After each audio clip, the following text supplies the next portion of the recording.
Kia ora everyone and welcome back to Civilization 6. Today I'm going to cover my top 5 civs out of the New Frontier Pass. This is designed to help two kinds of viewer in particular, but of course everyone is welcome. Firstly, if you're trying to figure out if the New Frontier Pass is right for you, if it's fun, what does it involve, I'm going to take you through the top civs. Secondly, if you've already got it, let me introduce you to who I think are the top 5 leaders and civs in the New Frontier Pass. There's a lot of really interesting civilizations, particularly, I must say, at the number 2 and number 1 slots, but I won't preempt myself too much.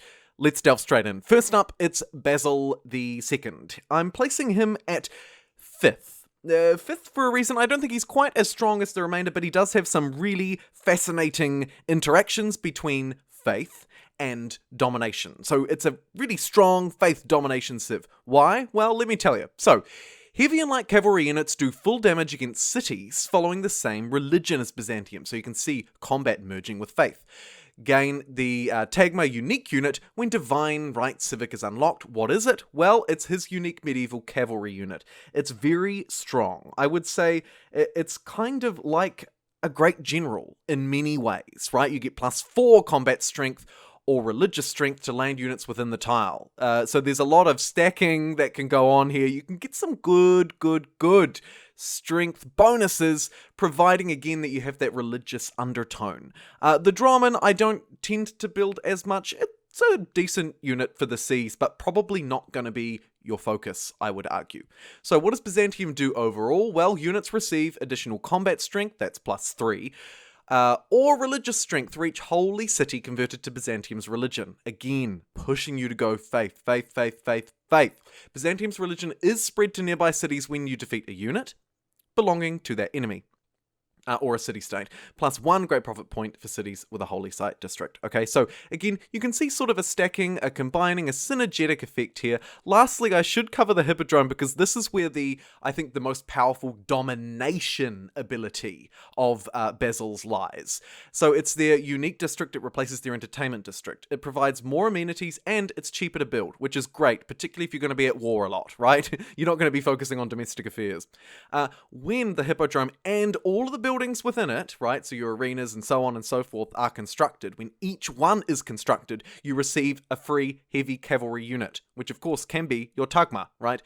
Units granted from the district do not have a resource maintenance cost. Again, fueling your war machine. It can't be built in a city with a water park, we'd expect that. So, there you go, there you have it. What does Basil do? He builds up his religion, he uses it to fuel his very strong unique Tagma unit, and hopefully push for that mid-game domination victory, supported by science. Very strong civ, nothing super outstanding or ridiculously overpowered, but a very strong choice, particularly for those players who are interested in getting a bit of faith up in here. In my number 4 slot, I have Bolivar, a very strong civilization, don't get me wrong, but Colombia, I'm putting you in 4th place. Now, Bolivar's really unique element is the Comandante General. This is a special type of great person, only available to Bolivar. Each great general has its own unique ability, including a passive effect and a retire effect. So these units are very strong, and I can't understate them. And they synergize really well with the Grand Colombian Industrial Era unique unit that replaces their cavalry. It has a very low maintenance cost, additional combat strength, provided there are Laneros nearby, so they sort of stack and buff each other, and they fully heal when in range of a Comandante General that activates its retire ability. So if you have a cluster of these units with your general, which you'll probably have quite a few of these generals throughout the game, you can see a really strong synergetic effect. Double that and combine that with +1 movement to all units, which Colombia gets by their very nature, also promoting a unit doesn't end its turn, which is really nice. I think that should be a base effect. However, promoting a unit doesn't end its turn, they move faster, they move better together. You're going to have a really great time with these unique generals, and the reason why Bolivar is at 4th is purely because of these unique Comandante Generals, which, by the way, you earn one whenever the game enters a new era. So you're guaranteed to get these. You don't have to be at war or what have you to be generating these great generals. You're just going to get given them. I should also say that the Hacienda is a really nice tile improvement. Really nice. Probably not going to be your focus because you're probably going to be pushing that sweet, sweet domination victory again, kind of around the middle of the game, like Basil. But they're a nice to have, right? A really nice to have. In at number 3, I have one of my favorite civs, but one that I've not actually delved a lot into myself, and that is the Gauls. The Gauls, I'm putting at number 3 because they have a very strong and more aggressive strategy than the other 2 civs I've already covered in this video. And it's a very synergetic one, okay? So I might just delve straight into that before covering over some of the other things. What it involves is their unique district and their unique warrior, okay? So the unique warrior, it costs more to build, but it receives plus 10 combat strength when fighting with units of a higher base combat strength, so it's better against stronger units, and it's also better against district defenses, which helps that early game rush. However, I'm actually going to more focus on the strategy of rushing the man-at-arms, which follows this unit in the tech tree. So what you do is, you use the oppidum, and these to upgrade these into man-at-arms. How does it work? Well, basically you're going to go through, you're going to get your iron, then you're going to beeline iron working to get this oppidum. So what does it do? A district unique to the Gaul that's cheaper and available earlier. That's crucial. The oppidum district is defensible with a ranged attack. Cool. When the first oppidum is constructed, the apprenticeship technology is unlocked. Nice to have. Plus 2 production adjacency bonuses for quarries and strategic resources. What we do here is we push this out quickly. We push up our production, right? Which is already going to be great. We upgrade these to the early rush man-at-arms, and then you roll over the enemy. What else do the Gauls do? Well, actually, they have some other nice abilities, right? So your civilization gains culture equal to 20% of a unit's cost when a military unit is trained. So that's helping to fuel that war machine. Melee, anti-cavalry, and ranged units also receive plus 2 combat strength for every adjacent unit. So there is an adjacency bonus going on. And then finally, I should just add, mines provide minor culture adjacency bonuses to all district and a culture bomb. Of unknown territory. So nice to sort of focus on domestic affairs there, a little bit of culture. Receive plus 1 culture. Specialty districts do not receive a minor adjacency for being adjacent to another district, and these districts cannot be built adjacent to the city centre. So there are some district restrictions there to try and balance out Gaul. And that's why fundamentally I'm placing the Gauls as 3rd in my list here of the top 5 civilizations in the New Frontier Pass. By the way, if you're enjoying this video, please do leave a like rating. It really helps not only me, but also to get the channel noticed, the videos noticed, which ultimately will allow me to make more, better, stronger videos. Speaking of better and stronger, though, we really need to move on to my second pick, which I very nearly put in first place because I personally love the civ so much. It is, of course, A, B, C, D, E, F, G, H, I, J. It's Portugal. It's Joao III of Portugal. I've covered a Portugal guide separately, link in the doodly-doo and on the channel, but Portugal, he deserves to look smug because Portugal is very, very strong. It's a trading civ, though, and the reason why I didn't put them at first is because, of course, if you're playing in an entirely random game as Portugal, you might get stuck in some kind of Pangaea or something, which is not going to do well for you.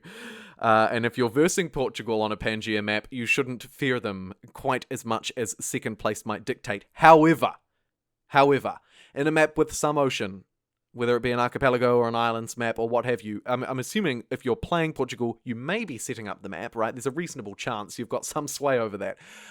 In a more ocean-based map, you're going to really do well here. So, for all units, receive plus 1 site. Nice. Plus 1 trade route capacity when a civilization is met. Okay, so if you're playing on a large map, you can get, what, plus 6, plus 10, plus 11, you name it. You're going to get a lot of trade routes. And you have open borders with city-states by default. Cool. Okay. International trade routes, this is key, must originate from a coastal city and can only reach cities on the coast with a harbour. But the upside to that drawback is that they receive plus 50% bonus yields. All yields plus 50%. Wow. Trader units have 50% range over water as well, so you can reach more cities, more trading partners, and they can embark as soon as they are unlocked. okay? So you want coastal cities or cities with harbors, and you want to get trading via the sea to other civilizations. Okay.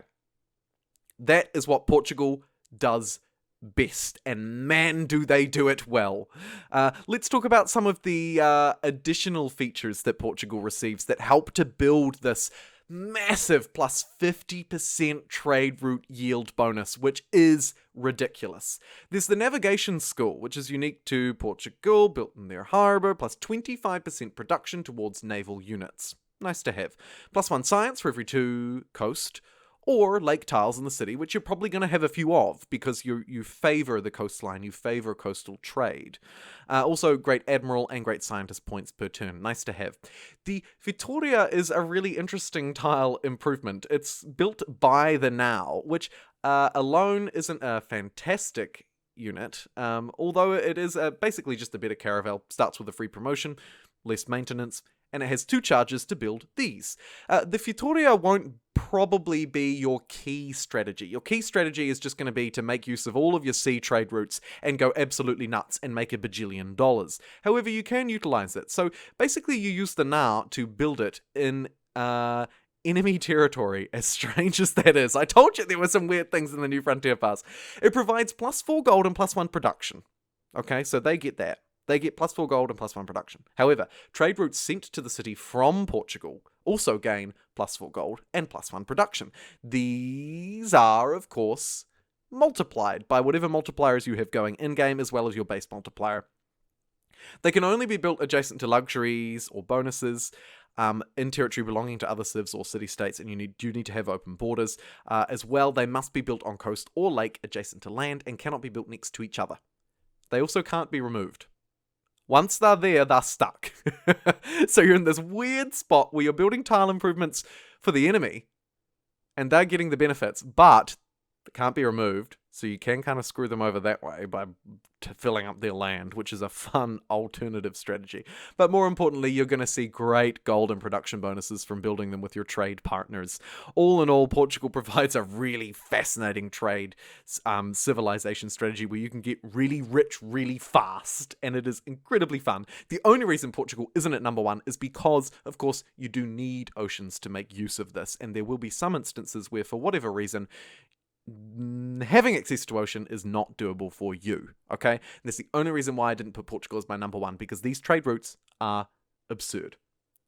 My number 1 civ, however, is a little bit more unique than that even. Yes, it gets stranger than building tile improvements in foreign lands, okay? It really does. My number 1 pick for the New Frontier Pass, the best civ, is actually Babylon. Have a look at this. Hammurabi of Babylon. Okay, we're going to skip past all of these other things which don't matter and focus purely on Enuma, Anu, Enlil. Eurekas provide all of the science for technologies. I'm just going to give you a moment to let that sink in. So, we're familiar with Eurekas, right? Get a kill with a slinger to unlock the Eureka for archery, okay? And then in a normal game, you would research archery twice as fast once you met the Eureka precondition, that little side quest, right? So we'd unlock archery in 3 turns instead of 6 if we can get a kill with a slinger, or what have you. That's just an example. Here, you actually get the entire technology. Eurekas provide all the science for technologies. So when you get a kill with a slinger, you unlock archery. You don't research it at all, you just get it. Okay? Guys, this is ridiculous. This is ridiculous. It is, however, dealt a heavy blow with the left hook, minus 50% science per turn. Okay, that's your trade-off. Your science production is halved, but your Eurekas unlock technology immediately. I'm not worried about this minus 50% science, and let me tell you why. There is one key detail that isn't written here, but it should be. And that is prerequisite technologies are not required, okay? Now, that happens already. You can unlock Eurekas for technologies much later in the game. You don't need to have the one before them. However, Here it really matters, because when you get the Eureka, you get the tech in full. You don't need to have the prerequisite tech. For example, if you jump ahead and do Eureka from 5 or 10 technologies away, let's say there was a Eureka to, discover uranium or something, right? You need to, and the prerequisite to that is, I don't know, build a cavalry unit or what have you. It doesn't matter. I'm just making stuff up. But what you need to know here is if you do that prerequisite, build the cavalry unit, you get the next tech fully unlocked. So you can do some insane things, some insane rushes using Eurekas. And that makes Babylon, to be honest, the best civ, the most fascinating and unique civ in Civilization 6. This ability is incredibly strong, and I can't wait to delve into it a little bit more myself, because this is literally god tier. I can't stress it enough. Eureka's instantly unlock technology. What else do they do? Well, they do have this ancient era melee unit. It has extra strength against cavalry, and some extra movement. It's nice to have, definitely. Their unique building is the watermill, provides +1 housing, +2 production for fresh water, and +1 food. It's a better watermill. It's good. It's really good. And the unique ability, when each specialty district type, except for the government plaza, is constructed for the first time, the lowest production cost building that can currently be constructed, they receive the lowest cost building that can currently be constructed. So you build a campus, you get a library for free. You build a holy site, you get a shrine for free. So on and so forth. Really, really just a ridiculous extra building, right? It is kind of silly that you can receive the lowest production cost building for free. You also receive an envoy when any other district is constructed for the first time. That by itself is a really nice ability, to get a free shrine with your holy site, to get a free library with your campus. Combine it with this, while they're not super synergetic, combine it with the Eureka bonuses, which are absurd, and you've got yourself a really, really powerful civ. Even though you have this Eureka, you can push techs and go real hard and fast with science, I actually think a domination victory could still suit Hammurabi best, just because you can beeline to some insanely overpowered unit and then rush the enemy down with that. That concludes my top 5 civs of the New Frontier Pass. If you enjoyed it, please do consider joining us. Why not hit that sub button and stick around for a little bit longer? Until next time, everybody, I'll catch you then. Thanks for watching.